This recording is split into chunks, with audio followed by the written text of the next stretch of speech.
Greetings, denizens of the Empire. It's Jabari here. Among many of mankind's most ancient and basic of interactions is one in which few can compare in either its longevity, importance, or universality. Trade. Trade was, is, and perhaps will always be an insurmountable necessity of human life, as it effectively allows one person or group of people to acquire items that are either too dangerous, too laborious, or otherwise unfeasible to obtain, either due to lack of availability or skill set required for its procurement.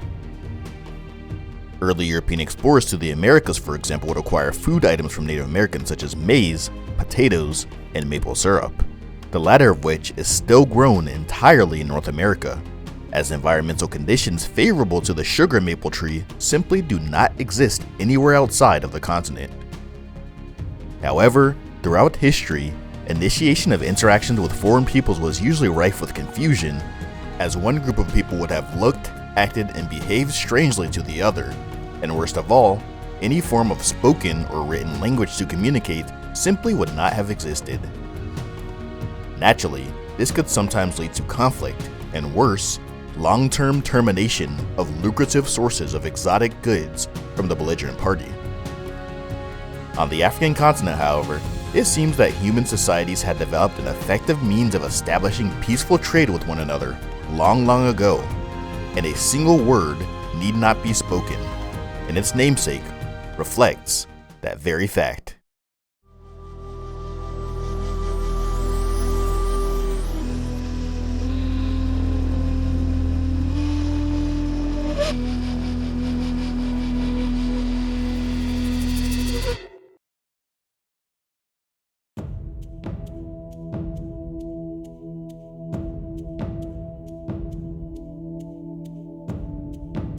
The silent trade is an ancient tradition that has been recorded periodically throughout history, unique to the African continent, but always prevalent and effective.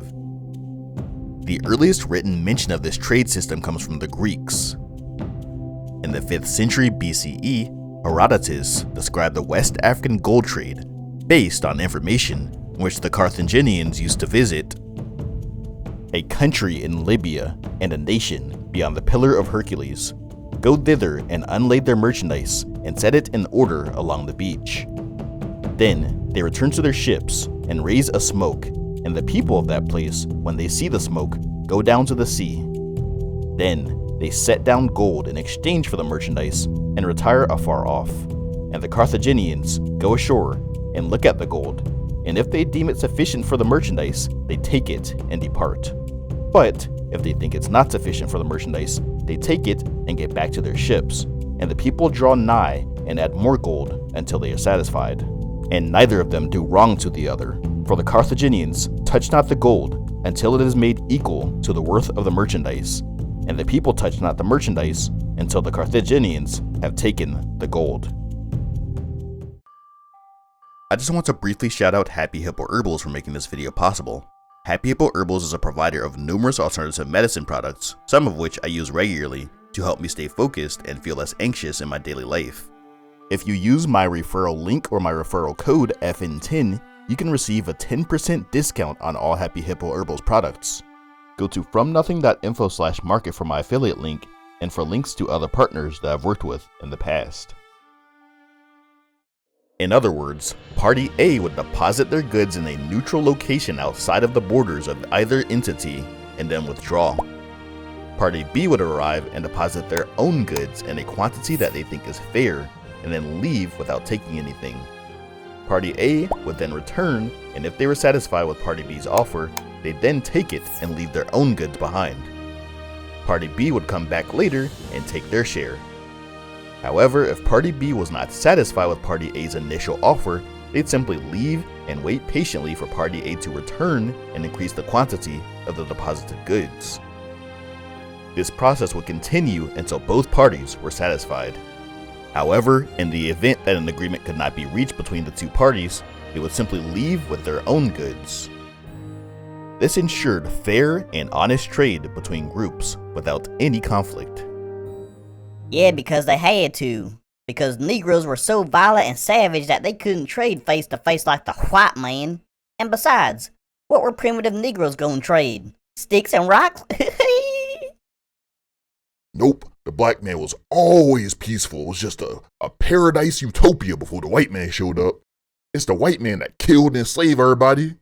Africa had no wall before the white man got there. Actually, no. The reason for the evolution of this type of trade in West Africa likely stems primarily from the vast quantity of languages in the continent. Most West African empires had no lingua franca, and even today, the majority of Africa's inhabitants are able to speak many languages, with over 500 languages spoken in Nigeria alone, or over twice the number spoken in all of Europe.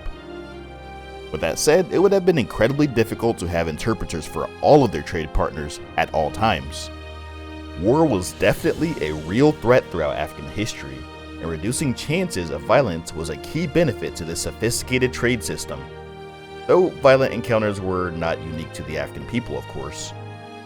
In fact, the first encounter between Western Europeans and Western Africans was violent not because of the actions of Africans, but because of a common practice that Europeans started. They would partake in a method of establishing trade that differed significantly from that of the silent trade. When the Portuguese first encountered new people of interest, their first goal was to immediately kidnap the first people that they encountered and forcibly bring them back with them to Portugal. Then, they'd teach them Portuguese, convert them to Christianity, and teach them the ways of their own country. After this was done, they returned to the native country of the captive and used them as interpreters to establish a connection with the new country. During Portugal's first encounters with West Africans, this method was attempted on the kingdoms of Niumi and Jagra along the Gambia River. Needless to say, this European technique was a much slower process and resulted in much more discontent and violence than the silent trade. For this reason, it took decades for Europeans to be able to safely traverse the Gambia River of West Africa without being overwhelmed by naval forces of local kingdoms, angered by the aggressive actions during their first encounters. As with most aspects of African history that imply any sort of sophistication or complex organization, the very existence of the silent trade has been called into question, and many authors throughout the 20th century have sought to debunk its existence, implying that all Arab and European accounts of it are nothing more than regurgitation of an account written by Herodotus, which itself was nothing more than misinformation and poor translation. Regardless of whether or not there's any truth to these refutations, it is worth noting that the Wangara trade of West Africa was the most extensive and lucrative network in the region, centered entirely around peaceful trade between Muslim and non-Muslim lands, allowing black Muslims of the Sudan to grow immense power and wealth throughout the whole of West Africa, as far south as the Forest region and as far north as the Great Sahara Desert. This power was amassed despite these Muslims being a minority clerical group, and it was only possible through pacifistic actions. In fact, the Wangara merchants followed a strict code known as the Suwarian tradition, which followed the teachings of Al-Hajj Salm Suwari, a Muslim merchant who condemned all aggressive actions towards non-Muslims, unless done so in self-defense.